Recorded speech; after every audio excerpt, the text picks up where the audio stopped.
Internet, hello. Rotoworld's Josh Norris here with also Patrick Daugherty. Taking a look at some running backs that are kind of flying under the radar, maybe, Pat. Like, we all know the top 20 names out there, but let's help the people out. Let's help them find some sleepers. I'm going to hog the mic and first bring up Chris Carson, who is going right now as the running back 28. Pat, that's ludicrous with the Seattle Seahawks. He was top 5 in rushing last season. Chris Carson was. This is also a team we see change at basically so many teams across the league every single year. The Seahawks haven't changed at all. We know exactly what their identity is. We know exactly what their outlook is going to be, and that is give the football to Chris Carson and Rashad Penny. I know some might be concerned about Rashad Penny, but they also need to realize that the Seahawks are losing 146 touches from Mike Davis that I think Chris Carson can eat a lot of those up.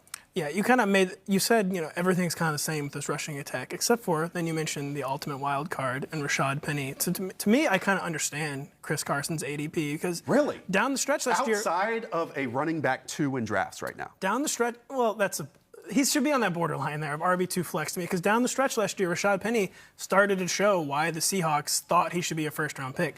Clearly, he should not have been a first-round pick, but he did, I feel like, what the Seahawks wanted him to do. He started to make big plays. Yeah. He started to kind of provide a game-changing element in that backfield, an element that Chris Carson sort of has. But Rashad Penny is, no question, a bigger game breaker. Yeah. And he's a guy, he was an off-season hype superstar, got talked up all off-season by the Seahawks coaching staff. And the Seahawks have kind of always been the ultimate meritocracy in football. But even the Seahawks, if they think this former first-round pick, is I feel like I could see them forcing the issue a little bit with Rashad Penny. One, we know that Pete Carroll's favorite word is like competition. Yes. So if Chris Carson just outperforms Rashad Penny, which I think is definitely possible, then he's just going to see more touches. And Pat, this is also a backfield that saw 33 touches per game last season. If that splits 17 for Chris Carson, 16 for Rashad Penny, if my math is correct, that's still really, really good for someone being drafted as running back 20. That's the positive case there to make for Chris Carson, because even if Rashad Penny does quote-unquote break out, you are right that it's hard to see Chris Carson finishing out of the top 30 at running back. Who stands out to you as a value? Josh, I need to stop writing about this player, and I need to stop talking about this player, but I'm going to do it anyway. Ronald Jones in Tampa Bay. Oh. And for me, this boils down to the Bucks know what they have in Peyton Barber.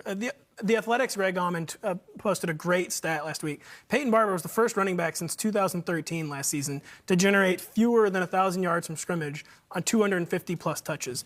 Peyton Barber is not good. He is the definition of replacement level. Ronald Jones was terrible as a rookie, but he's the second-year second-rounder. He's still extremely young. Bruce Arians has always favored a one-man backfield. Bruce Arians, too. Say what you will about offseason coach speak. Bruce Arians is a coach, a unique amongst NFL coaches who speaks his mind. And what he said, what his staff said about all offseason about Ronald Jones was positive. Ronald Jones could be flamed out by this time next month. But to me, there's just the Bucks know what they have Peyton Barber. We know who Peyton Barber is, and Ronald Jones could still be a summer roster. I'm laughing because my second nomination was going to be Peyton Barber because he's being drafted as the running back 53 compared to Ronald Jones as running back 41. Pat, you talked about how Peyton Barber's not good. Okay, Ronald Jones averaged 1.9 yards per carry last year. Ronald Jones, you can't even mention 44 yards on 23 carries with a long gain of 9 yards for someone who's supposed to be a big playback. I thought you were going to say the long gain. What are you talking about?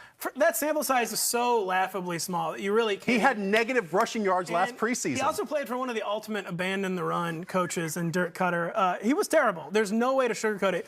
It was such a hysterically bad season. You just kind of throw that season away. And the Bucks... Listen, I'm talking about believing in Ronald Jones. I'm not the one. The Bucks coaching staff are the people kind of leading the way on this and fueling this. Okay, Pat, I think the biggest thing for Ronald Jones is going to be that he has to prove himself in the preseason. And like I said, he had negative rushing yards last preseason. It's going to be hard to be worse. And my point with Peyton Barber, it's not like I believe in him as some great talent that's going to be top 20 in the league. He will not. But what I care about is volume. Like you mentioned 250 touches. Great. If I get 250 touches and a back that is being drafted around Devin Singletary and Deontay Foreman and Dion Lewis and Justice Hill, how many of those backs are going to get 150 touches this year? Even on those touches last year, he basically maxed out as a weak flex option. But in an awful offense. At the very least, we think that Bruce Arians is going to improve this offense. The Bucs gained a lot of yards last year. Maybe Bruce Arians will streamline and make the offense more efficient. The Bucs might not be able to gain more yards than they gained last year, actually. Pat, let's move on because I still like you to your final nomination here. I'll say Damien Harris. This is a true kind of dart throw. This is a true talk about a situation that we don't know how to forecast. But for the second time in 2 years, the Patriots used the top 90 pick on an early down running back. Lots of negative buzz in Sony Michel. We knew about his bone-on-bone knee condition coming out of college, and lo and behold, it was a problem as a rookie. It remained a problem this offseason. He barely practiced, had another surgery. And the Patriots have a pretty savvy beat writer crew, and the word from them all offseason was Damien Harris is going to be a real threat to Sony Michel in early downs. Again, this is a summer storyline that could be dead a month from now.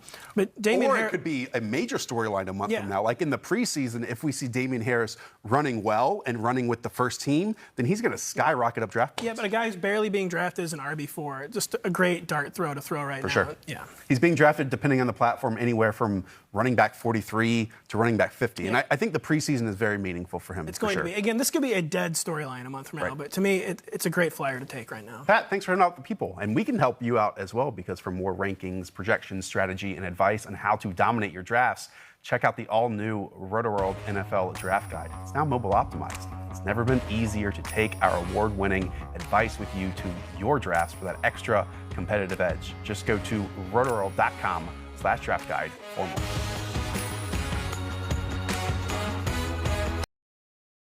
Hi, I'm Mike Tirico, and thanks for watching. Make sure to hit subscribe for the latest news and highlights from NBC Sports.